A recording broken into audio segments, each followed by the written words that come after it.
Will you give us some examples of some situations that you've resolved with parents and children? And Oh Lord, where do I start? the best one you got. She has some great stories I know too. she I does. love them. There was this young man, 12 years old.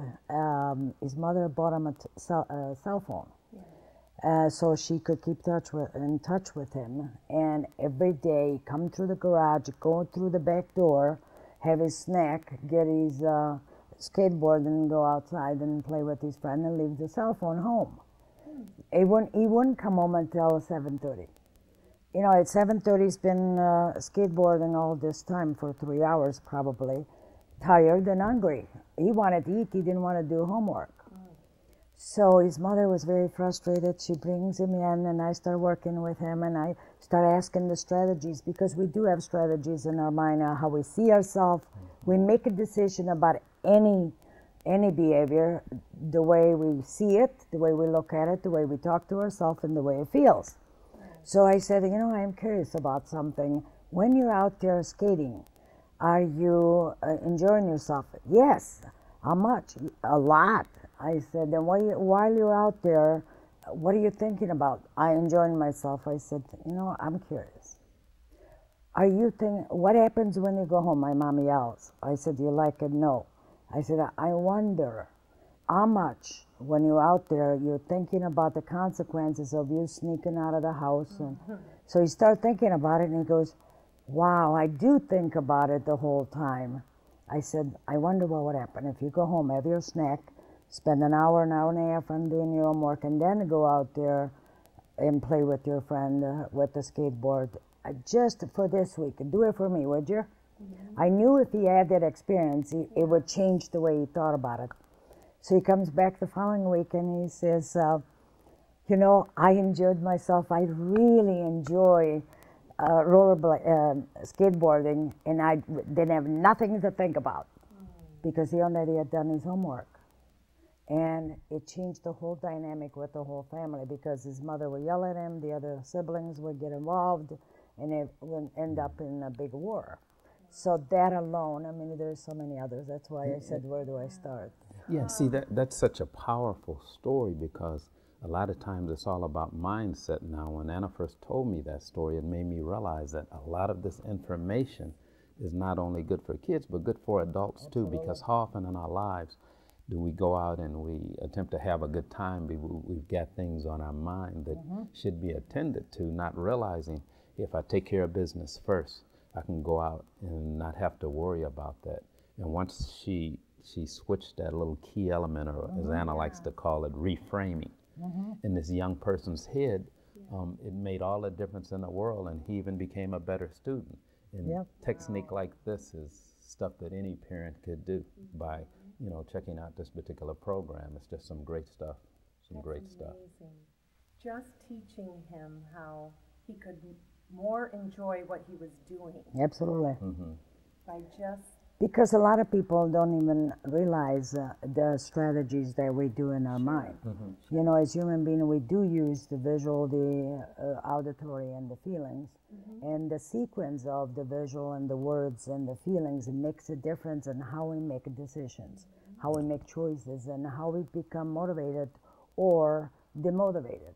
And the key is now this young person has motivation to do his homework and his chores or whatever, where before he may have not felt motivated because he was thinking about, man, I want to get out with my buddy. Now the motivation is, hey, let me take care of what I need to take care of and get out with my buddy, and I can be carefree. Excellent. I love that. Yeah, and feel good about himself. Yeah. He's in college now, last year in college, doing great. Wow. Yeah. Wow. Well, Anna has over 25 years experience as a speaker and a trainer, and I think that experience is what makes her so good at what she does. And she also is very personable, so you feel comfortable opening up to her and sharing sensitive issues. I think the impact of Anna's program is tremendous, because teenagers face so many temptations today, especially with social media and the internet. So they need to have those skills and have those strong relationships with their children so that they can have that influence that they need to have a positive impact and to guide them through all the challenges that they face today. We are talking today about the art of parenting, a breakthrough guide in parenting. What are some of the topics that are talked about on this CD? Well, one of the topics is about how to be more positive, which we already covered a little bit. Encourage them and make them think of consequences. The other about hurting family versus a nurturing family. The nurturing families are respectful. They have open communication. They have honesty, and they will make that distinction between behavior versus the child. A lot of people, they don't like what the kid is doing, and I don't appreciate you. Instead of saying, I like you, I love you, and I don't appreciate your behavior right now is not appropriate what you're doing. I'd rather you clean your room, you're doing your homework. And one of the major things that we cover here is positive language rather than demands that are negative. Negatives. How do you change from a negative to positive? We cover that extensively in the CDs. I think it's very important. Dr. Virginia Satir, which is where all this study came from, she spent 35 years studying family dynamics. Yes. And she looked at the word relationship. How do we relate in this ship? And that applies to parenthood, applies even to companies that I work with. And she discovered that if we are asking better questions and we ask open-ended questions, people start to think instead of saying, even when you compliment someone, oh, you're very smart. If they've been used to being criticized, you being very smart, it's not going to make any difference. They're going to just put up the wall, not listen. That's true. I've seen that happen to people. But if you ask the question, do you realize how smart you are? I know you can do good. And then, do you need any help? Do you need a tutor? Do you, encouraging words, being really respectful about that instead of condemning. What is it that we need as parents in order to make that shift, to ask that question rather than get angry or frustrated or...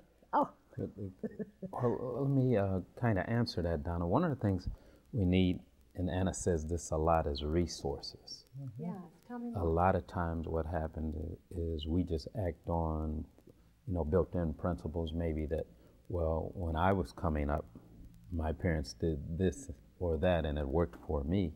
But as Anna says, did it really work? Do you have any fears and phobias?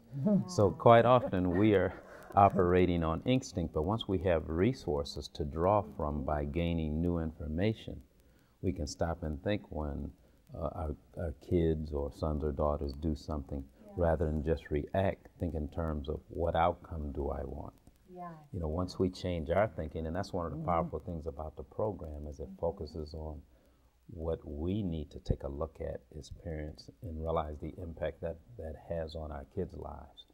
It's one of the biggest messages that we have in this program about being open, being respectful with the communication, acknowledge where they are. They didn't do their homework at 6 o'clock at night. Okay, you made this decision. All right, now it's only 6 o'clock. You got 2 hours to study. Can you get to it now? And use the word a little bit different. Can you get to it now? Yeah, that's more inviting. It's yes. Yeah, and that's what we're recommending. You want to raise kids with self-esteem, confident, and taking a responsibility for themselves. We got to be part of that process. I like that, especially with what we're dealing with in our culture today, this idea of bullying, all that we're hearing on the news. How can this program improve or benefit us? Well, see, that's a valuable point that you bring up, because in bullying, do you know that a high percentage, I don't know, it's something like 75 or 80% of the time, the parents don't even know this bullying is going on. Yeah. It takes place in the form of cyberbullying or bullying at school. And if a child is coming home and not discussing the bullying situation with his parents, that means that somewhere there's a lack of communication. There's a disconnect. There's a disconnect. That's a great word. And the child is fearful of maybe going to the parent, or a child may be fearful to go to his dad.